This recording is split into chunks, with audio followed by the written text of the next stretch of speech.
Hello, good evening to all my students. मैं पूजा महेंद्रा आप लोगों का महिंद्रा के ऑफिशियल यूट्यूब चैनल में बहुत बहुत स्वागत करती हूँ। और आज की क्लास में हम करेंट अफेयर्स डिस्कस करने वाले हैं, जो टॉप 50 क्वेश्चन है जो बार बार एग्जाम में पूछे जा सकते हैं, करेंट अफेयर्स के हिसाब से इंपॉर्टेंट है। और रेलवे का जो हमने एनालिसिस इतने दिनों में किया, तो एक पैटर्न अपन को वहाँ से पता चलता है कि हाँ, इस पोर्शन से क्वेश्चन पूछे जाने की संभावनाएं होती हैं। तो आज हम वही क्वेश्चन डिस्कस करेंगे। अगर आप लोगों को आंसर पता है तो चैट सेक्शन आपके लिए ओपन रहता है, आप वहाँ पर आंसर कर सकते हैं।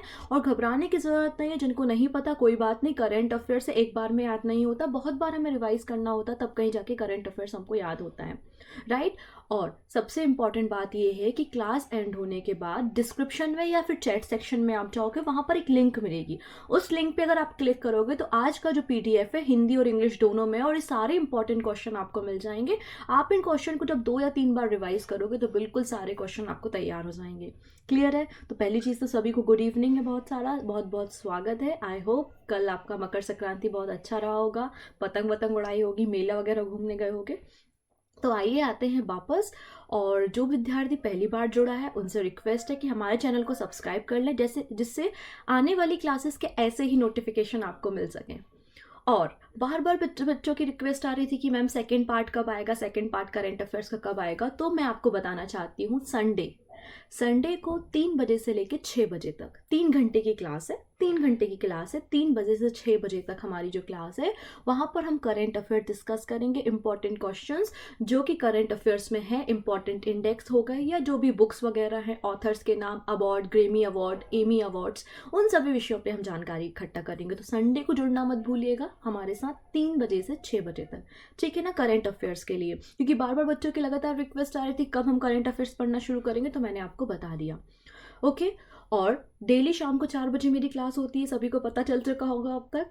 और हम साइंस और पॉलिटी डिटेल में डिस्कस कर चुके हैं। जिनको देखना है तो पूजा महेंद्रा करके आप सर्च करेंगे तो आपको सारी पॉइंट्स डिटेल में मिल जाएंगे, ठीक है। आइए क्लास की शुरुआत करते हैं, और उसके पहले सब्सक्राइब कर लीजिए, है ना।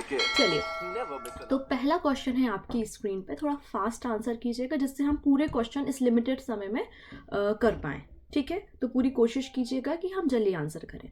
पहला क्वेश्चन है यहाँ पर, which state has recently ban all type of online lottery scheme in the state. किस राज्य ने हाल ही में राज्य में सभी प्रकार की ऑनलाइन लॉटरी योजनाओं पर प्रतिबंध लगा दिया है? पंजाब, मेघालय, मिजोरम या नागालैंड। तो लॉटरी, ऑनलाइन जो लॉटरी हो रही थी, इससे सरकार को भी नुकसान हो रहा था, सरकार का भी इसमें रोल होता है, टैक्सेशन का सिस्टम होता है। तो अपने रेवेन्यू को और इम्प्रूव करने के लिए बताएं किस गवर्नमेंट ने जो है वो ऑनलाइन लॉटरी सुविधाएं जो होती हैं उन पर प्रतिबंध लगा दिया। तो बिल्कुल सभी लोग आंसर करेंगे फास्ट चैट सेक्शन में, ठीक है। और क्लास खत्म होने के बाद पीडीएफ भी जरूर डाउनलोड कर लीजिएगा। तो बिल्कुल यहाँ पे सही आंसर क्या है हमारा? पंजाब। तो पंजाब ऐसा राज्य है जिसने ऑनलाइन लॉटरी योजनाओं पर प्रतिबंध लगा दिया है, ठीक है। अगला क्वेश्चन डिस्कस करेंगे हम, which Indian state has recently launch a scheme to deliver pension at a doorstep of beneficiaries. किस भारतीय राज्य ने हाल ही में लाभार्थियों के दरवाजे पर पेंशन देने की योजना शुरू की है? क्योंकि अभी कोविड चल रहा था, जो वृद्ध होते हैं, क्योंकि पेंशन तो 60 साल के बाद ही मिलती है, अब कोई वृद्ध है वो बैंक नहीं जा पा रहा है, तो ऑनलाइन ही फॉर्म फिलिंग हो जाए या फिर घर में ही आके ऑनलाइन फॉर्म फिलिंग करके उनकी पेंशन की सुविधाएं उनको प्रोवाइड की जाए। तो ऐसा कौन सा राज्य? केरला, उड़ीसा, तेलंगाना या फिर आंध्र प्रदेश। चलो, इस प्रश्न का आंसर जल्दी से कीजिएगा। ऐसा कौन सा राज्य है जिसने ऑनलाइन पेंशन स्कीम या door step pension scheme for beneficiary start की है? तो बिल्कुल यहाँ पे सही आंसर क्या हो जाएगा बेटा? आंध्र प्रदेश। डी यहाँ पर सही आंसर हो जाएगा। थोड़ा सा इस बारे में बात करते हैं। हम सभी जानते हैं आंध्र प्रदेश के जो चीफ मिनिस्टर है वो वाईएस जगन मोहन रेड्डी हैं, और उन्होंने इस पेंशन स्कीम को स्टार्ट किया है। साथ ही साथ जो वेजेस थे, पहले 1000 रुपये दिया जाता था एज अ पेंशन बेनिफिशरीज को, और अब इसको इंक्रीज करके 2250 मतलब 2250 रुपये कर दिया है। तो ये भी एक अच्छा क्वेश्चन है, क्योंकि ऑलरेडी सुकन्या समृद्धि योजना से पूछा जा चुका है कि पहले मिनिमम क्या है और मैक्सिमम क्या है। तो 250 से 1.5 लाख अपन ने सीखा है, तो बिल्कुल ये क्वेश्चन भी एग्जाम में बन सकता है। नेक्स्ट क्वेश्चन हम डिस्कस करेंगे, in which city the union home minister launch India's first cyber crime prevention unit called cyber Aashvast. केंद्रीय गृह मंत्री जो कि हमारे अमित शाह हैं ने किस शहर में भारत की पहली साइबर क्राइम प्रिवेंशन यूनिट की शुरुआत की, जिसे साइबर आश्वस्त कहा गया। आप जानते हैं, अभी आपने न्यूज़ देखा होगा तो जमतारा पे तो एक मूवी और एक वेब सीरीज भी बनी हुई है, आपने देखा है। आजकल जो है वो साइबर क्राइम बहुत ज़्यादा बढ़ते जा रहे हैं। आपको अलर्ट भी किया जाता है कि कोई फ़ोन करे तो अपना अकाउंट नंबर ना दे, आधार नंबर ना दे, क्योंकि साइबर क्राइम दिन प्रतिदिन बढ़ता जा रहा है। तो इसलिए गृह मंत्री ने एक साइबर यूनिट स्टार्ट की है जिसका नाम है आश्वस्त। अब आपको बस इतना बताना है कि ये कहाँ पर स्टार्ट हुई है, लखनऊ, जयपुर, गांधीनगर या फिर अहमदाबाद। तो जल्दी से अगर आपको आंसर पता है तो चैट सेक्शन में देना मत भूलिएगा। आंसर कीजिए लखनऊ, जयपुर, गांधीनगर या फिर अहमदाबाद। ठीक है, तो बिल्कुल यहाँ सही आंसर क्या हो जाएगा बेटा, गांधीनगर। गांधीनगर में साइबर आश्वस्त स्कीम अमित शाह ने लॉन्च की है। ठीक है, सभी लोग आ गए हैं और एक बार जल्दी से शेयर कर दो सोशल मीडिया नेटवर्क में अपने फ्रेंड्स के बीच में, जिससे वो लोग भी आपके साथ जुड़ सकें और ये सब करंट अफेयर्स उनके भी तैयार हो सके आने वाले आरआरबी एनटीपीसी के एग्जाम के लिए, क्योंकि सेकेंड फेज का एग्जाम 16 तारीख से स्टार्ट हो रहा है। आई होप जिनके एग्जाम होंगे उन्होंने अपना एडमिट कार्ड डाउनलोड कर लिया होगा। ठीक है, और सभी को बहुत बहुत ऑल द बेस्ट 16 तारीख के एग्जाम के लिए। अगला क्वेश्चन है, Which state tourism department had received the special mention honor as an emerging global destination in UN World Tourism Organization Global Destination Award 2019? किस राज्य के पर्यटन विभाग को संयुक्त राष्ट्र विश्व पर्यटन संगठन ग्लोबल डेस्टिनेशन अवार्ड 2019 में उभरते वैश्विक गंतव्य के रूप में विशेष उल्लेख सम्मान दिया गया है? ग्लोबल डेस्टिनेशन अवार्ड किसे दिया गया है 2019 का? उत्तराखंड को, मणिपुर को, आसाम को या फिर केरला को? कौन सा ऐसा स्टेट है जिसको ग्लोबल डेस्टिनेशन अवार्ड यूएन ने दिया है 2019 में? किस लिए दिया है?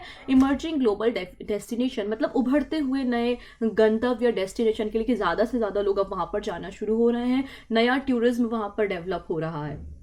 उत्तराखंड, मणिपुर, आसाम या केरला? बिल्कुल सही आंसर करेंगे यहाँ पे। बिल्कुल सही आंसर क्या हो जाएगा? डी, मतलब केरला को ये अवार्ड दिया गया है। क्लियर?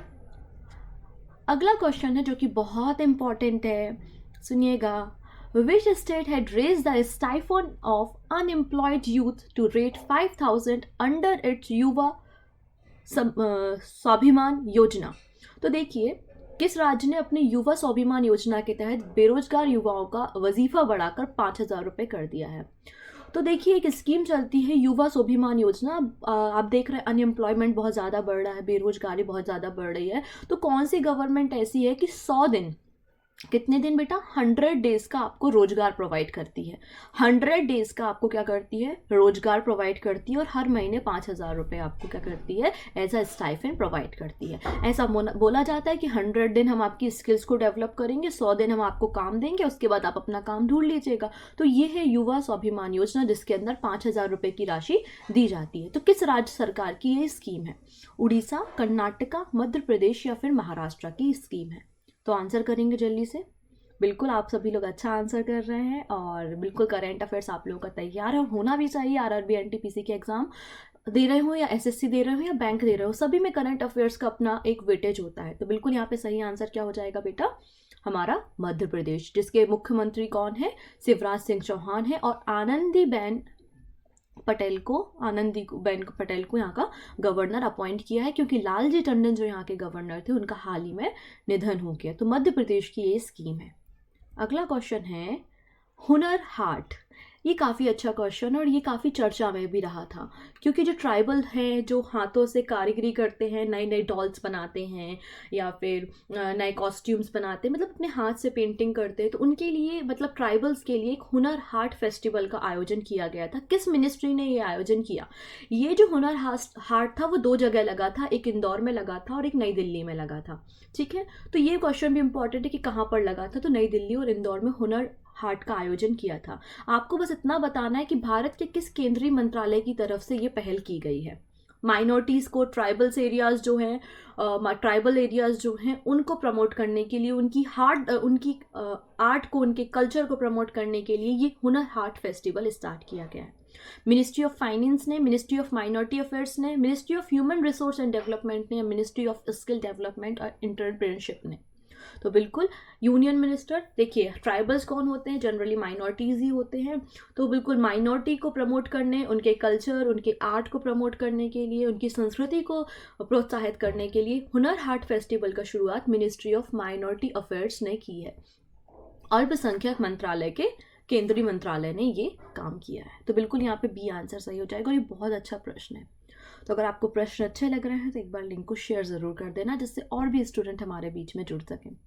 अगला क्वेश्चन डिस्कस करेंगे, which is the most expensive city of India according to the Mercer 2020 cost of living survey. तो हर साल जो एक सर्वे ऑर्गेनाइज किया जाता है जिसमें बताया जाता है कि सबसे महंगी सिटी लिविंग के हिसाब से, रहने के हिसाब से कौन है। तो मर्सर की लिविंग 2020 कॉस्ट ऑफ लिविंग सर्वे के अनुसार भारत का सबसे महंगा शहर कौन सा है? न्यू दिल्ली है, मुंबई है, बेंगलोर है या फिर चेन्नई है? तो मुझे लगता है बहुत ही आसान प्रश्न, सबसे महंगा शहर आप जानते ही हैं कौन सा होना चाहिए। तो बिल्कुल मुंबई यहाँ पे सही आंसर है। मुंबई जो है वो कॉस्ट ऑफ लिविंग के हिसाब से, रहने के हिसाब से सबसे महंगा शहर है। आप अगर जाएंगे तो आप देखेंगे वहाँ पे इनफैक्ट रेंट वगैरह भी होता है, वो सब बहुत ज़्यादा महंगा होता है। तो मुंबई यहाँ पे सही आंसर हो जाएगा बी। जिन लोगों का आंसर बी है वो बिल्कुल ही करेक्ट है। अगला क्वेश्चन डिस्कस करेंगे हम। As per the least quarterly symbols QS World University Ranking, how many Indian institute feature among the top 200?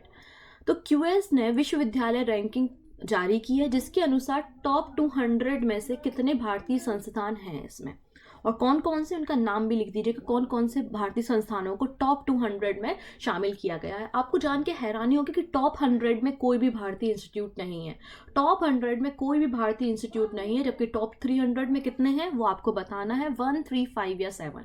कितनी यूनिवर्सिटी को टॉप 200 में शामिल किया गया है?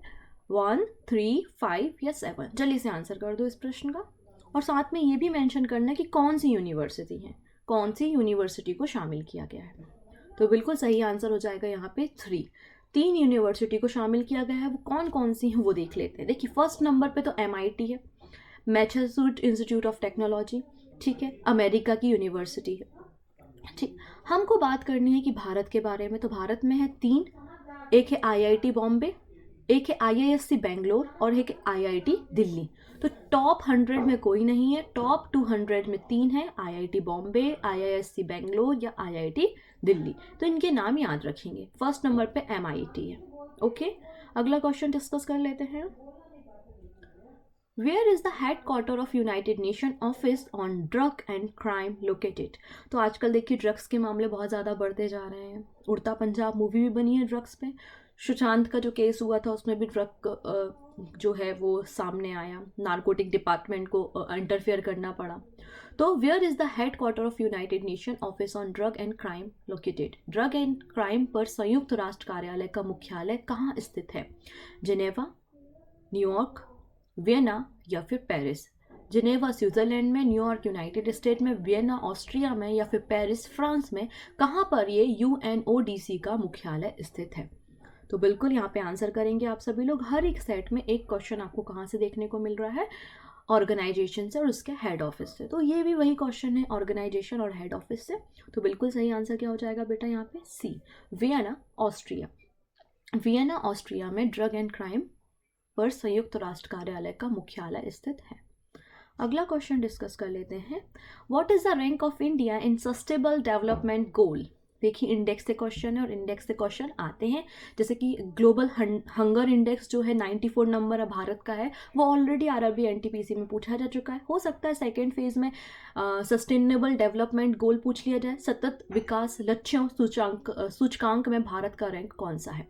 77 है, 97 है, 117 है या 137 है? मैं आपको यहाँ पे थोड़ी सी जानकारी एक्स्ट्रा ऐड करना चाहती हूँ कि फर्स्ट नंबर पे है स्वीडन, फर्स्ट नंबर पे है स्वीडन, और भारत की रैंक आपको बतानी है सस्टेनेबल डेवलपमेंट गोल में। अगर आपको ऐसा लग रहा है कि ये सारे MCQ आपके लिए इंपॉर्टेंट है सेकंड फेज के लिए या SSC बैंक के एग्जाम के लिए, तो जल्दी से बस शेयर कर दीजिए, ठीक है, और कमेंट करना मत भूलिएगा। आइए तो हम बात कर लेते हैं। भारत की रैंक क्या है? 117 है। इंडिया की रैंक कितनी है? इंडिया की रैंक है 117, जबकि फर्स्ट नंबर पे कौन आता है? स्वीडन आता है, ठीक है। नेक्स्ट क्वेश्चन डिस्कस करेंगे, what is the rank of India in the global manufacturing risk index release by the Cushman and बेकफील्ड। Cushman and बेकफील्ड द्वारा जारी global manufacturing risk index MRI में भारत की रैंक क्या है। मतलब ये इंडेक्स ये बताता है कि ऐसा कौन सा देश है जहाँ पे अगर हम मैन्युफैक्चरिंग यूनिट स्टार्ट करेंगे तो रिस्क फैक्टर जो है वो सबसे कम है, मतलब हम बहुत आसानी से इंडस्ट्रीज को सेटअप कर सकते हैं। तो इसमें भारत की रैंकिंग क्या है, 3 है, 5 है, 7 है या 9 है। भारत की रैंकिंग यहाँ पे पूछी गई है, ठीक है। तो बिल्कुल अगर हम रिस्क फैक्टर देखिए भारत में सेटअप करने के लिए, और सेटअप करने में हालांकि सबसे ऊपर जो रहा है वो अहमदाबाद गुजरात रहा है, और इसमें हम अगर भारत की रैंकिंग बात करें तो भारत की रैंकिंग कितनी है, 3rd है। 3rd नंबर पे हमारा भारत है। क्लियर इतनी चीज़ें, आगे बात करेंगे हम। What is the rank of India in the world bank 2020 human capital index. विश्व बैंक के 2020 मानव पूंजी सूचकांक। तो आपको पहली बात तो यहाँ से ये पता चल गई कि human capital index world bank जारी करता है। Human capital index world bank जारी करता है, इसमें भारत की रैंकिंग क्या है। अगर 2019 की बात करें तो भारत की रैंकिंग 115 थी, 115 थी, लेकिन यहाँ पे बात हो रही है 2020 की। तो 2020 में भारत की रैंकिंग कितनी है, 76, 96, 106 या 116 यहाँ पे भारत की रैंकिंग है। और फर्स्ट नंबर पे अगर हम बात करें तो फर्स्ट नंबर पे आता है सिंगापुर। फर्स्ट नंबर पे कौन आता है, सिंगापुर आता है। भारत की रैंकिंग आपको बतानी है। तो बिल्कुल मानव पूंजी सूचकांक या ह्यूमन कैपिटल इंडेक्स में भारत की रैंकिंग क्या हो जाएगी, बिल्कुल सही आंसर हो जाएगा यहाँ पे डी, मतलब 116। तो बिल्कुल करेक्ट आंसर हो जाएगा 116। और फर्स्ट नंबर पे कौन है, सिंगापुर है। और ह्यूमन कैपिटल इंडेक्स कौन जारी करता है, तो वर्ल्ड बैंक जारी करता है। वर्ल्ड बैंक का हेड ऑफिस कहाँ है, वॉशिंगटन DC में है, और डेविड मालपास उसके चेयरमैन है, अध्यक्ष हैं। 1944 में वर्ल्ड बैंक की स्थापना की गई थी। इतनी चीज़ें हमको वर्ल्ड बैंक के बारे में भी पता होनी चाहिए, ठीक है। अगला क्वेश्चन है, आई थिंक इम्पॉर्टेंट क्वेश्चन है, आगे के सेट में देखने को मिल सकता है, ठीक है। Which is the world most polluted city as per the US air quality index. US air quality index के अनुसार दुनिया का सबसे प्रदूषित शहर कौन सा है। दुनिया की बात कर रहे हैं, भारत की बात नहीं हो रही है, ठीक है। पहले अभी दुनिया की बात हो रही है। दिल्ली, लाहौर, न्यूयॉर्क या बीजिंग। दिल्ली भारत में है, लाहौर पाकिस्तान में है, न्यूयॉर्क USA में है, और बीजिंग जो है वो चाइना में है। अब बताइए दुनिया का सबसे प्रदूषित शहर कौन सा है एयर क्वालिटी इंडेक्स के हिसाब से, ठीक है। मतलब पॉल्यूशन ज़्यादा है, सल्फर डाइऑक्साइड और कार्बन डाइऑक्साइड की क्वांटिटी जो है वो एटमॉस्फेयर में ज़्यादा है, उसके अकॉर्डिंग एयर की क्वालिटी मेजर की जाती है। तो बिल्कुल यहाँ पे सही आंसर बेटा क्या हो जाएगा, बी, लाहौर। सभी को लगता है दिल्ली है, तो दिल्ली से भी ज़्यादा कुछ प्रदूषित हो सकता है, बिल्कुल है लाहौर। पाकिस्तान का ये जो शहर है इसका एयर क्वालिटी इंडेक्स सबसे ख़राब है और ये सबसे प्रदूषित शहर घोषित किया गया है, लाहौर। तो ये इंपॉर्टेंट क्वेश्चन है हमारे लिए। क्लियर है, आगे बात करेंगे हम। ओके, यहाँ पे लिख लीजिएगा मोस्ट इम्पॉर्टेंट, एक आध सेट में ये डेफिनेटली मिलेगा, चाहे आप SSC दे रहे हो, बैंकिंग दे रहे हो, या फिर आप रेलवे का एग्जाम दे रहे हो। Which country passport is declare the most powerful as per the Henley passport index. हालांकि एक स्टूडेंट है नदीम, बिल्कुल नदीम जी हमारे डेली ऑनलाइन में भी जुड़ते हैं, तो नदीम ने भी क्वेश्चन हमसे रेज किया था कि हेनले पासपोर्ट इंडेक्स क्या होता है। तो which country passport is declare the most powerful as per the Henley passport index. Henley passport index के अनुसार किस देश का पासपोर्ट सबसे शक्तिशाली घोषित है। मतलब ऐसा कौन सा देश है जिसका पासपोर्ट सबसे शक्तिशाली है और बिना वीज़ा के हम दूसरी कंट्रीज़ में विजिट कर सकते हैं। सिंगापुर है, जापान है, यूनाइटेड स्टेट है या यूनाइटेड किंगडम है। अगर भारत की बात करें तो भारत का पासपोर्ट जो है वो 85th नंबर पे आता है। 85th नंबर पे भारत का पासपोर्ट आता है। हमको फर्स्ट नंबर पे सबसे पावरफुल पासपोर्ट यहाँ पर बताना है, तो बिल्कुल सही आंसर हो जाएगा यहाँ पे सिंगापुर। सिंगापुर के बाद है जापान। तो बिल्कुल यहाँ पे सिंगापुर जो का पासपोर्ट जो है वो सबसे शक्तिशाली घोषित किया गया है हेनले पासपोर्ट के अनुसार। क्लियर है, इतनी चीज़ें समझ में आ रही हैं। ये क्वेश्चन बहुत इंपॉर्टेंट है आने वाले एग्जाम के लिए। अगर आपको अच्छा लग रहा है वीडियो, आपको लगता है कि ये सब चीज़ें हमारे काम की हैं, तो बिल्कुल एक बार यहाँ पर क्या कर दो, लिंक को शेयर कर दो अपने फ्रेंड्स के बीच में। वन मोर इम्पॉर्टेंट इन्फॉर्मेशन आपको मुझे देनी है कि जैसे कि मैंने कहा कि संडे को तो हम 3 बजे से 6 बजे तक करेंट अफेयर्स की क्लासेस करने वाले हैं, उसके अलावा हम 16 तारीख से, मतलब 16 तारीख से आपका सेकेंड शिफ्ट स्टार्ट होने वाला है ना, तो हम 16 तारीख से जो है वो एग्ज़ाम रिव्यू भी करने वाले हैं। मतलब हमारी टीम जो है वो जाएगी कहाँ पर, जहाँ फील्ड है, जहाँ पे कॉलेजेस या स्कूल में जहाँ आपके एग्ज़ाम हो रहे हैं, वहाँ बच्चों से बात करेगी और तुरंत हमको क्वेश्चन भेजेगी। तो बिल्कुल लाइव डिस्कशन हम आपके साथ उसमें भी करेंगे, ठीक है। नेक्स्ट क्वेश्चन हम देखेंगे। As on January 2020, Shri Bhupesh Baghel, कौन? Bhupesh Baghel is the chief minister of which of the following state. जनवरी 2020 को श्री भूपेश बघेल को किस राज्य का मुख्यमंत्री बनाया गया है? बहुत आसान प्रश्न है ये, और आप देख रहे हैं हर सेट में सीएम और गवर्नर से रिलेटेड क्वेश्चन देखने को मिल रहे हैं। हरियाणा, उड़ीसा, छत्तीसगढ़ या झारखंड, कहाँ के मुख्यमंत्री हैं भूपेश बघेल? बिल्कुल सही आंसर क्या हो जाएगा यहाँ पे बेटा? बिल्कुल, मुझे लगता है ये बहुत आसान प्रश्न और सभी लोग इसका आंसर बिल्कुल सही करने वाले हैं, और सही आंसर है यहाँ पे छत्तीसगढ़। छत्तीसगढ़ के जो सीएम है वो कौन है? भूपेश बघेल है। तो बिल्कुल सही आंसर हो जाएगा, ठीक है ना, छत्तीसगढ़। अगला क्वेश्चन डिस्कस करेंगे हम। नेक्स्ट है, blank has become the first Har Ghar Jal state in India. Bharat में पहला हर घर जल राज्य कौन बन गया? मतलब भारत का ऐसा कौन सा राज्य है जिसके हर घर में पाइपलाइन कनेक्शन है, जिनमें शुद्ध पीने योग्य जल को सप्लाई किया जाता है? ऐसा कौन सा राज्य? सिक्किम, त्रिपुरा, गोवा या फिर केरला? तो सिक्किम की बात करें तो सिक्किम पहला ऐसा राज्य है जिसने ऑर्गेनिक फार्मिंग शुरू की है। ऑर्गेनिक फार्मिंग मतलब जो हमारी कृषि है वो स्टार्ट की है ऑर्गेनिक, तो वो सिक्किम पहला राज्य है। अभी आपको त्रिपुरा, गोवा और केरला में से बताना है कि हर घर जल स्टेट कौन सा है। तो बिल्कुल आंसर आ रहे हैं आप लोगों के, बहुत अच्छा लग रहा है देख के, आप लोग बहुत अपडेट रहते हैं। गोवा यहाँ पे सही आंसर है। तो गोवा की कैपिटल पणजी है, और पणजी जो है वो मांडवी नदी के किनारे स्थित है। पणजी जो है वो मांडवी रिवर के किनारे स्थित है, तो गोवा यहाँ पे सही आंसर हो जाएगा। और भगत सिंह कोश्यारी को एडिशनल चार्जेस दिए हैं गोवा के गवर्नर के लिए, ठीक है, इसे आपको याद रखना है। अगला क्वेश्चन है, which of the following country are the party to Abraham accord. निम्नलिखित में से कौन सा देश अब्राहम समझौते के लिए पार्टी है? इजराइल, यूएई और Bahrain, Israel, Egypt and Jordan, Israel, Saudi Arab and UAE, Saudi Arab, Lebanon and Jordan. तो इसका आंसर आप दीजिएगा, ठीक है। जल्दी से इस प्रश्न का आंसर आप दीजिएगा। तो अभी अरब देशों के बारे में आप जानते हैं, अरब देशों के बीच में थोड़ा सा तनातनी चल रही है, डिस्प्यूट चल रहे थे, तेल को भी लेके आपने देखा होगा, सुलेमान की तो हत्या भी कर दी गई थी।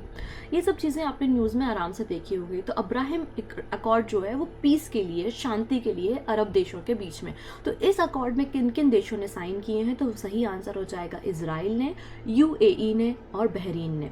इजराइल, संयुक्त अरब अमीरात और बहरीन ने अब्राहम अकॉर्ड पर साइन किए हैं। ये आपका बहुत इंपॉर्टेंट करंट अफेयर्स बनता है, ठीक है। न्यूज़ में क्यों है ज़रा देखते हैं। Abraham accord between Israel, United Arab अमीरात और बहरीन, किसने करवाया है ये? यूएसए की मदद से इन तीनों देशों के बीच में सामंजस्य स्थापित हुआ, इन तीनों देशों के बीच में पीस, शांति समझौता किया गया। It is the first Arab Israel peace deal in 26 year. 26 सालों में पहली बार अरब देश और इजराइल के बीच में ये शांति समझौता हुआ है। अगर पहला देश हम देखें तो Egypt was the first Arab state to sign a peace deal with Israel in 1979।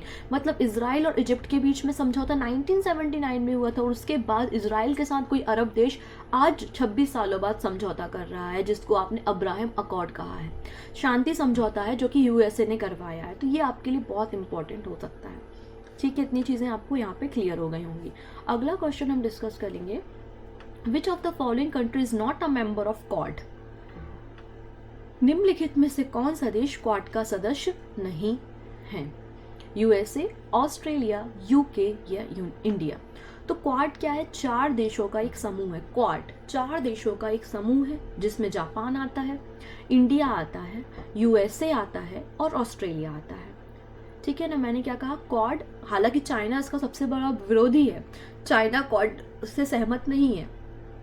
तो क्वाड में 4 देश आते हैं, जापान, यूएसए, ऑस्ट्रेलिया और भारत। तो बिल्कुल यहाँ पे यूके, यूनाइटेड किंगडम जो है वो क्वाड का मेंबर नहीं होगा। तो सही आंसर हो जाएगा 3rd, ठीक है। यहाँ तक किसी को कोई दिक्कत नहीं। अगला क्वेश्चन है, BEAMS is a programme of. BEAMS का किस चीज़ के लिए बनाया गया एक कार्यक्रम है? Department of science and technology ने बनाया एक कार्यक्रम है, इसरो के द्वारा स्थापित एक कार्यक्रम है, ministry of environment forest and climate change के द्वारा बनाया गया एक कार्यक्रम है, और डिपार्टमेंट ऑफ एटॉमिक एनर्जी द्वारा बनाया गया कार्यक्रम है। ये जो बीम कार्यक्रम है ये किस मंत्रालय के पहल है? तो बहुत से लोग हैं जिनको नहीं पता होगा, नया नया सा नाम है, कोई दिक्कत नहीं है। बी का मतलब होता है बीच। जो हमारे समुद्र के तट होते हैं बीच, उनको हमें साफ रखना है, स्वच्छ रखना है, एनवायरनमेंट पे ध्यान देना है। तो मुझे लगता है इतनी जानकारी आपके लिए पर्याप्त है कि ministry of environment forest and climate change के द्वारा शुरू किया गया अभियान बीम है, जिसके अंदर हम क्लाइमेट चेंज पे, फॉरेस्ट और एनवायरनमेंट पे काम करेंगे। क्लियर हो गया इतना? अगला क्वेश्चन हम डिस्कस कर लेते हैं। ये इम्पॉर्टेंट क्वेश्चन है, साथ ही साथ ये ऑलरेडी शायद एक बार हम डिस्कस कर भी चुके हैं। The Prime Minister Shri Narendra Modi releases a commemorative coin of blank in honor of Vijayaraje Scindia on 12th October 2020। प्रधानमंत्री श्री नरेंद्र मोदी ने स्वर्गीय श्रीमती विजयाराजे सिंधिया के सम्मान में 12 अक्टूबर 2020 को एक स्मारक सिक्का जारी किया है। वो सिक्का कितना है? 100 रुपए का है, 50 रुपए का है, 10 रुपए का है या 5 रुपए का है? तो किसके सम्मान में? पहले तो याद रखिएगा विजयराजे सिंधिया के सम्मान में है। ठीक है, सिंधिया जो थे, अगर आपने हिस्ट्री पढ़ी होगी, मराठा, होलकर, सिंधिया, ये सब जो है वो मराठा सरदार कहलाते थे। तो विजयराजा सिंधिया जो हैं, और उनके बेटे ही अभी अपने ज्योतिराजे सिंधिया हैं, जो आपने देखा होगा कमलनाथ मतलब बीजेपी के साथ, पहले कांग्रेस के साथ थे, फिर उन्होंने बीजेपी ज्वाइन कर ली। इसी परिवार से संबंधित है। और सिंधिया जो फैमिली है वो ग्वालियर में रहती है। कहाँ रहती है? ग्वालियर में रहती है। अब आपको बताना है कितने रुपए का सिक्का जारी किया है, 100, 50, 10 या 5 रुपए का।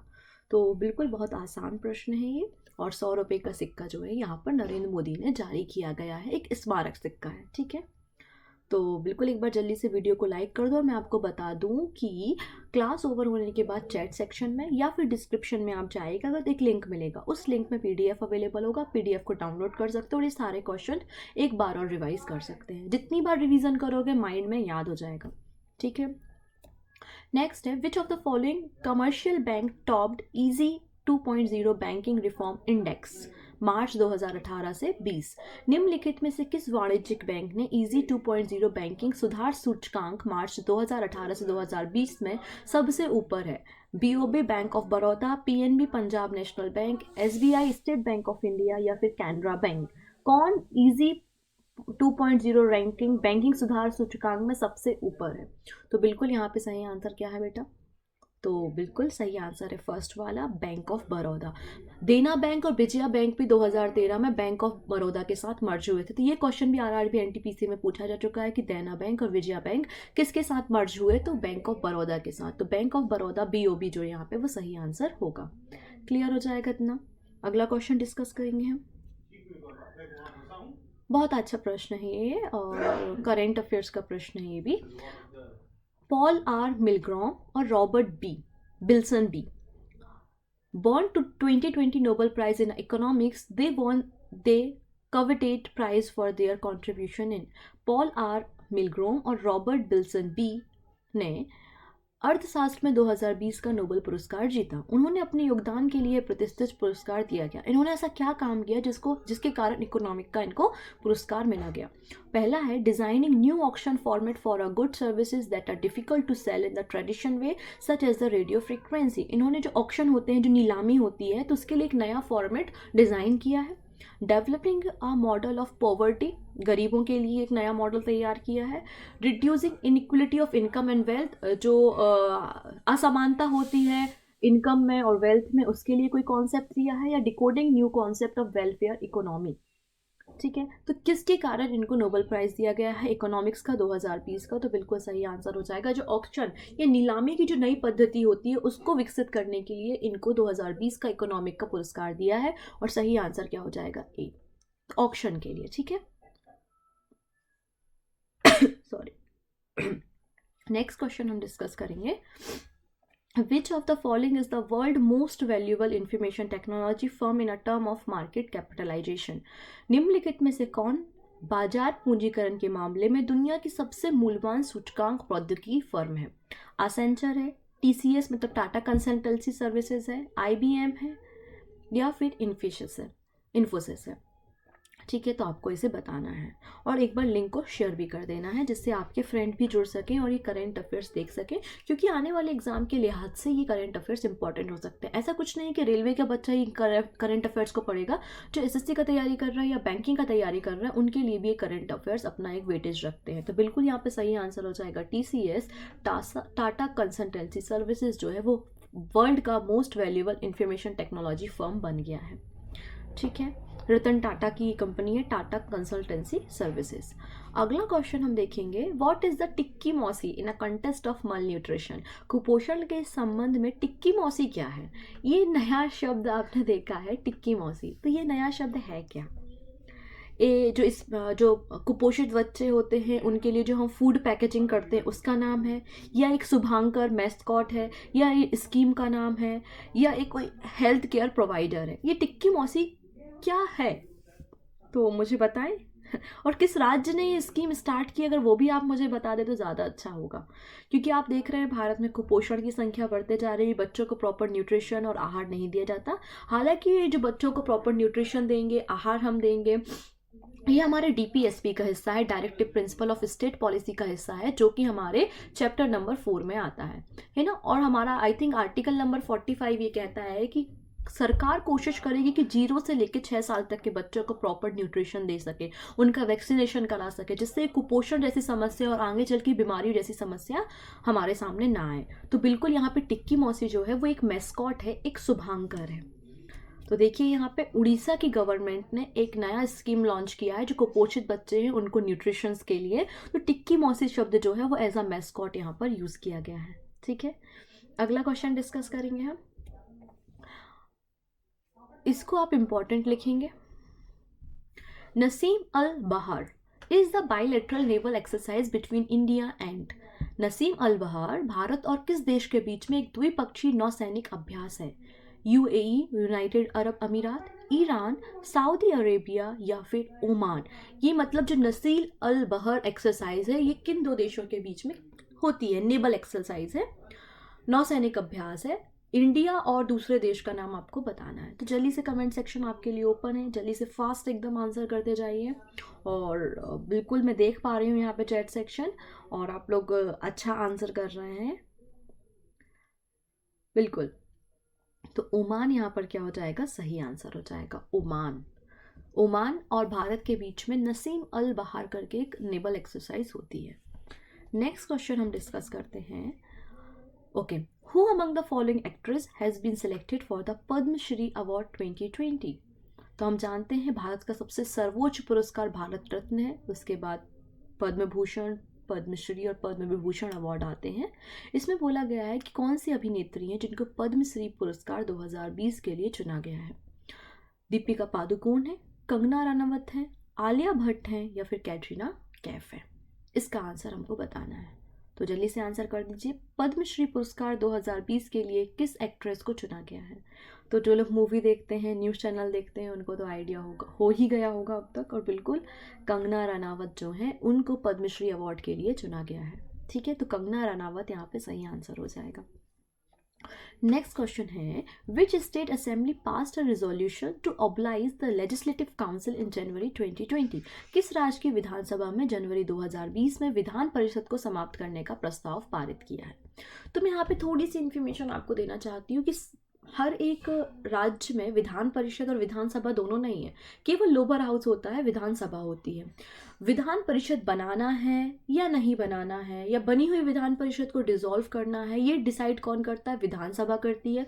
विधानसभा को अगर विधान परिषद बनाना है तो वो एक बिल पास करेगी और ये बिल लोकसभा से पास होगा, राज्यसभा से पास होगा। अगर लोकसभा राज्यसभा ने परमिशन दे दी तो उस पर्टिकुलर स्टेट में विधान परिषद बन जाएगी। और डिसॉल्व करने की भी प्रोसेस यही होती है। तो विधानसभा अगर बिल पास करे तो अपनी विधान परिषद को डिसॉल्व कर सकती है। आप सभी जानते हैं 370 हटने के बाद क्या हो गया, जम्मू कश्मीर की विधान परिषद डिसॉल्व हो गई, अब वहाँ पे विधानसभा है। तो हमारे पास केवल 6 राज्य थे, केवल 6 स्टेट थे जिनके पास विधान परिषद थी।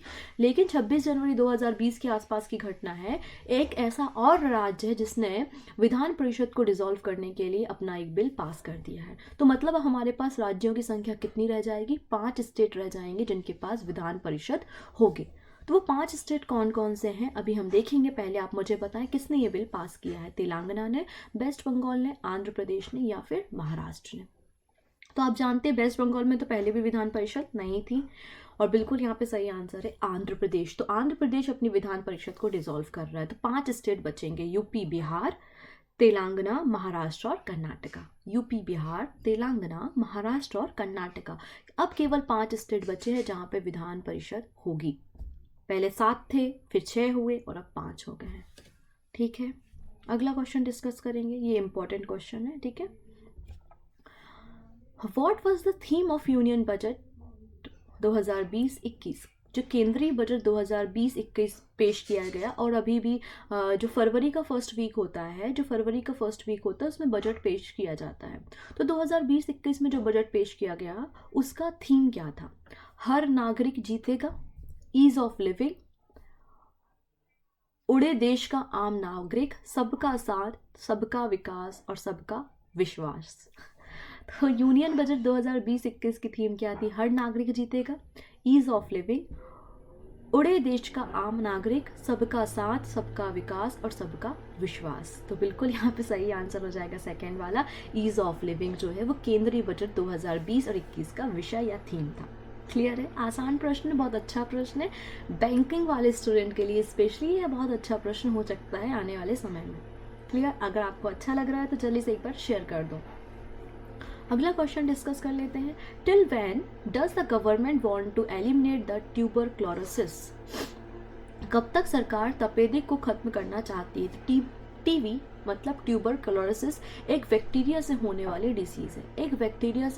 डिसीज है, कब तक भारत में हम टीबी खत्म करना चाहते हैं? 2030 तक, 27 तक, 25 तक या फिर 22 तक? कब तक भारत सरकार ने गवर्नमेंट ने ये लक्ष्य को रखा है? तो बिल्कुल यहाँ पे सही आंसर क्या हो जाएगा बेटा? थर्ड वाला, मतलब 2025 तक हम टीबी का उन्मूलन कर लेंगे, इसे हम खत्म कर लेंगे।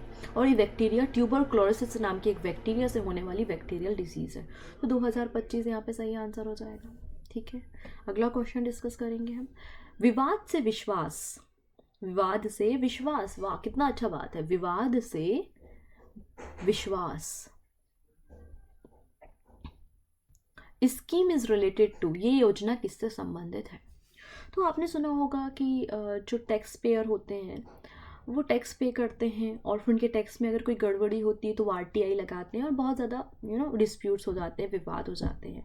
तो इन सभी बातों को ध्यान में रखते हुए गवर्नमेंट ने एक स्कीम लॉन्च की है, विवाद से विश्वास, जिससे जो टैक्स पेयर है वो उनको सारा फैक्ट्स मिले कि किस बात का पैसा, कितना पैसा उनको मिला है, कितना उन्होंने रिटर्न फाइल किया है, कितना पैसा वापस मिलेगा, जिससे विवाद खत्म हो सके।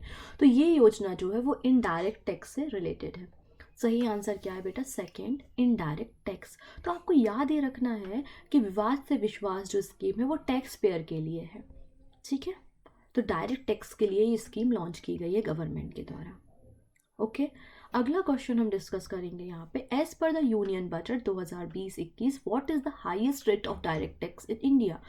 तो जैसे कि जीएसटी एक इनडायरेक्ट टैक्स है, वैसे ही बहुत सारे डायरेक्ट टैक्स भी हमारे ऊपर लगते हैं। जैसे कि इनकम टैक्स एक डायरेक्ट टैक्स होता है, हमारी इनकम पे लगने वाला टैक्स।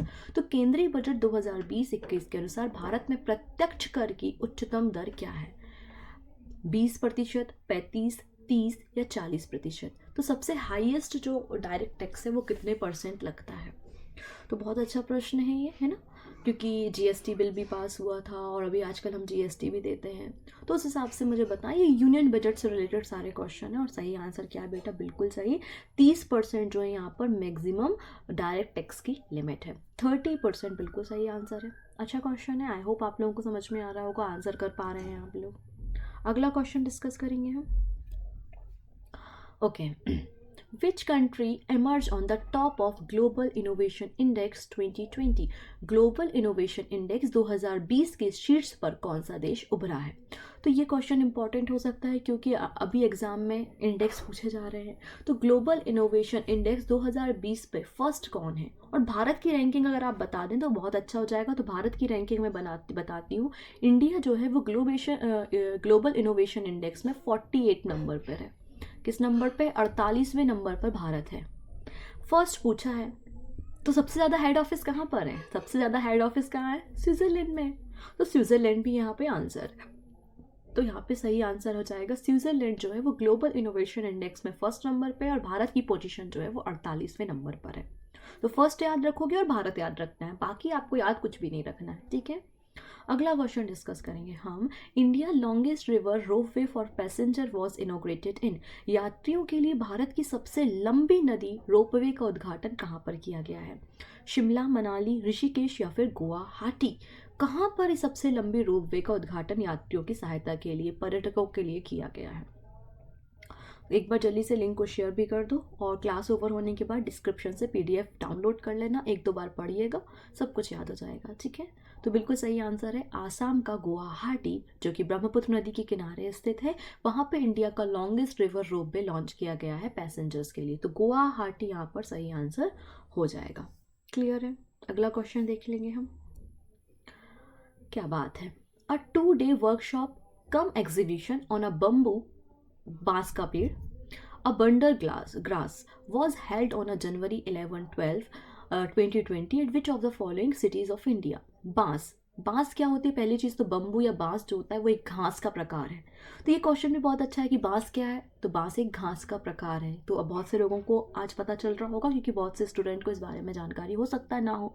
तो बांस एक बंडल ग्रास है। इसके लिए 2 दिवसीय कार्यशाला सह प्रदर्शनी 11-12 जनवरी 2020 को भारत के निम्नलिखित शहरों में से किस शहर में आयोजित की गई? अगरतला, गुवाहाटी, जम्मू या फिर इम्फाल? कहाँ पर ये बम्बू के लिए एक एग्जीबिशन या वर्कशॉप हमने की? अगरतला, गुवाहाटी, जम्मू या इम्फाल? तो जल्दी से आंसर कर देंगे आप लोग चैट सेक्शन में, है ना। और बिल्कुल गुड इवनिंग है सभी को, और बहुत बहुत स्वागत भी है। तो बिल्कुल सही आंसर यहाँ पे क्या है? जम्मू है। जम्मू में ये एग्जीबिशन किया गया था 11-12 जनवरी 2020 को, ठीक है।